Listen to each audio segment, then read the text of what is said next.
The reason why we have to produce a updated edition of the 9th edition is because of the way in which the legislation has been changing in Australia, is how much legislation's actually been coming out. Now, the reason for making this remark is, I think if any of you came last time, we would have been talking about the change from hazard-based risk assessment to precaution-based risk assessment. Now, when I think we were saying it last time, I wasn't sure whether the tipping point had actually occurred. We were pretty sure it had, but I don't think the community had believed that. I'd have to say now, I think the tipping point has actually happened. It has actually popped over the other side. So we're going to be falling down towards precaution, and hazard-based risk assessment will stop. Now, first of all, I've got to explain, just by example, what I mean by hazard and precaution. And the best way to explain that is to give you an example. A little while back, Gai was doing a job on Taupo airspace in New Zealand. It had a black star from the International Pilots Federation and a High Court challenge pending. Now, the High Court in New Zealand is not quite the High Court of Australia. They have a Supreme Court and it's one court lower, but it's still pretty serious. Now, the reason why the thing finally came to the crunch, as I understand it, was that they do an awful lot of things at Taupo. They have lots of parachuting. They do helicopter training, ab initio, fixed-wing pilot training. They have RPT, international passenger jets turning up for tourists. They have VFA aircraft flying through.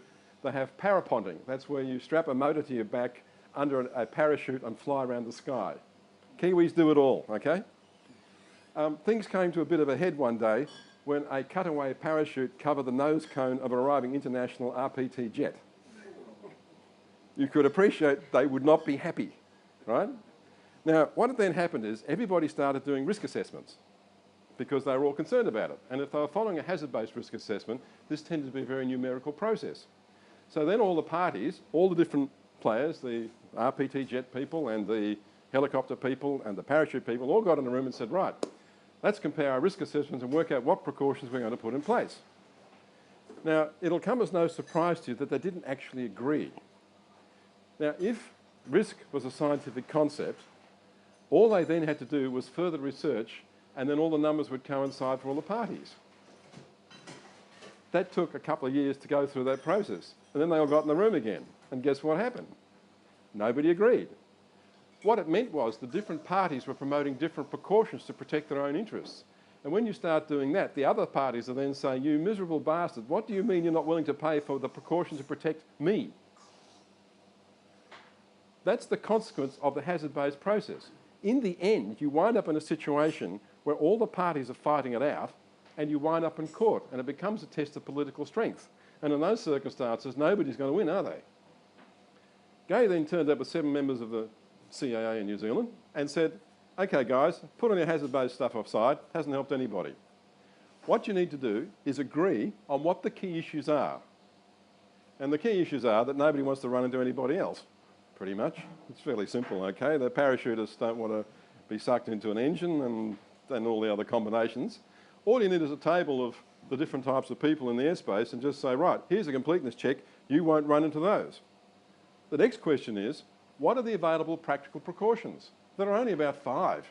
You can have a control tower, you can do this, you can do that. There's only about 5 actual practicable options. In the environment in which you find yourself, which is the ones which are reasonable in the circumstances that we can all afford? There are only 3. Solved in a week. Now, in Australia, 2 threads have kind of combined together to push the tipping point that way. The first one is that risk is basically not scientific. That was the point I just made then. Let me just check my notes here. I had something else I wanted to say. It failed.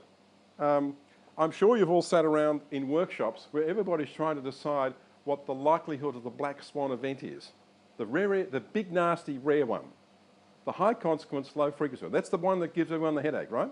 Now, when you look at the APRA review of the National Australia Bank foreign currency trading scandal some years back, one of the things the APRA review made the remark was that the risk management standards, I mean, the bank knew what all the issues were and they had risk management processes and standards in place, but the remark was that the risk management standards were seen as tripwires to be avoided rather than genuine attempts at risk control. It wasn't the failure of whatever the analysis was, it was the failure of the humans and the operating of the system.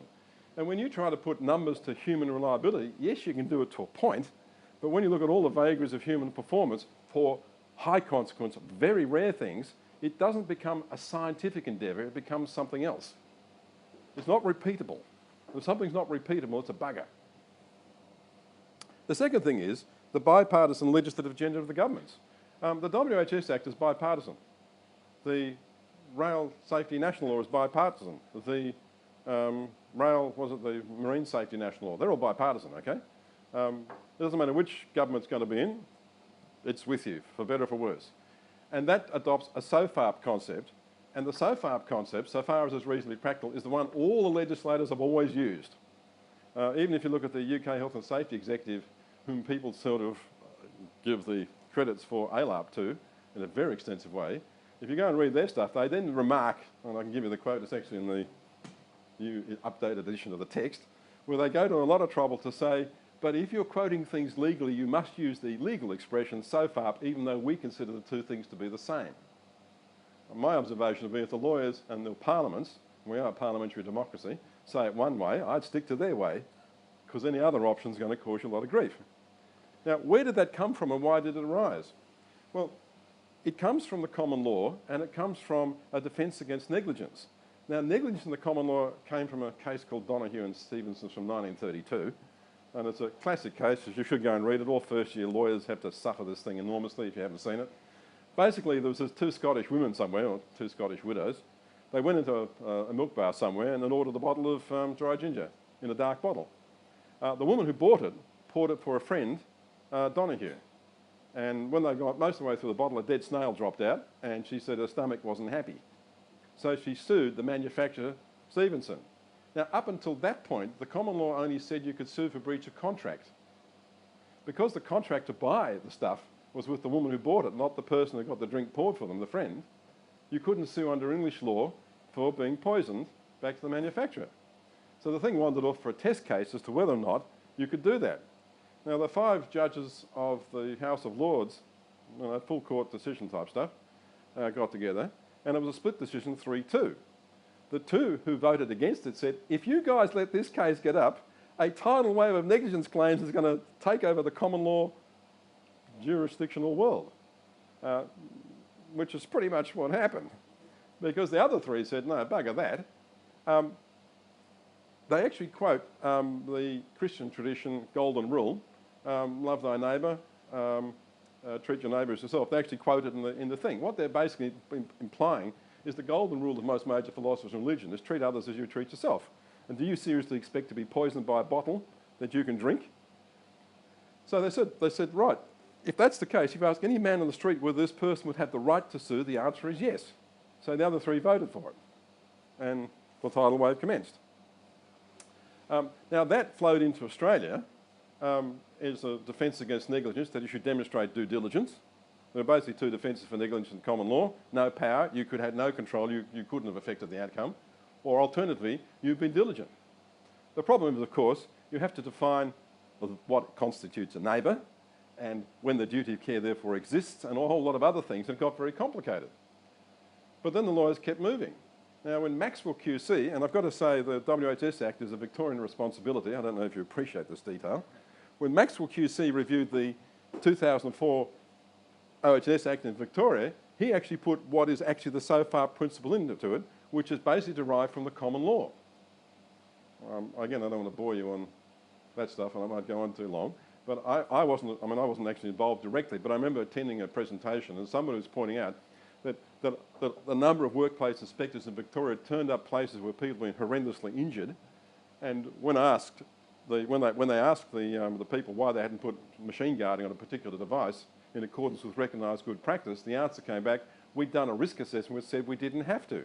And the legislation required that we do a risk assessment, and the risk assessment, even if we got it wrong, said we didn't have to, we didn't do it. So the lawyers and Maxwell review, he just said, that's balmy. If there's a known recognised good practice, you should have had it in place irrespective of what the risk assessment said. And that, in effect, flows on to the SOFAR principle. I guess what fascinated me, it took 8 centuries to get the golden rule into the English common law of negligence, and then it took 8 decades for the Australians to escalate that from that 1932 decision in the UK to the WHS Act, the Marine National Safety Law and Rail National Safety Law, which is an astonishing thing for them to have done. This leads into difficulty for parliaments.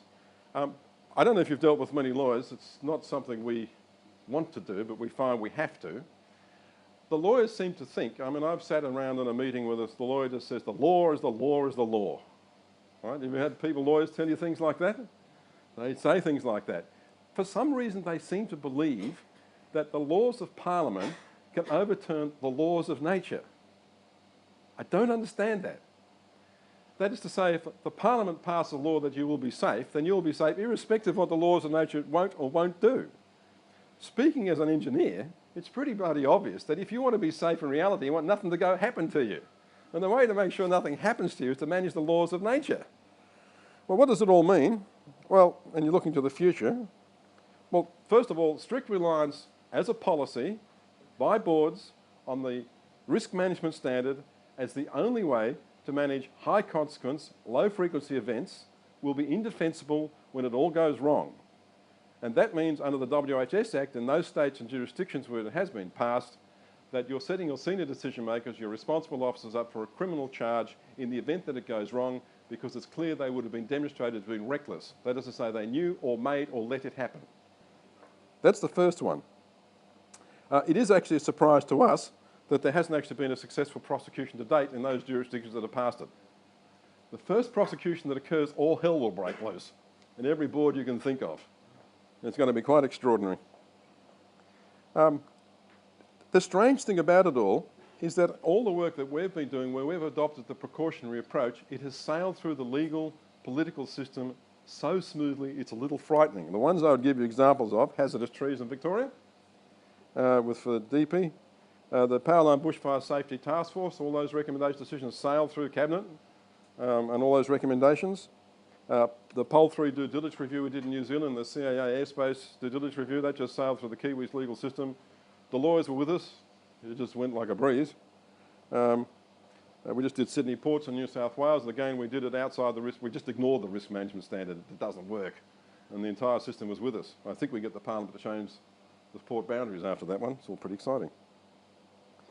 One of the strange things about all this, which has absolutely mystified me, is that the regulator, and an awful lot of people do what the regulator says.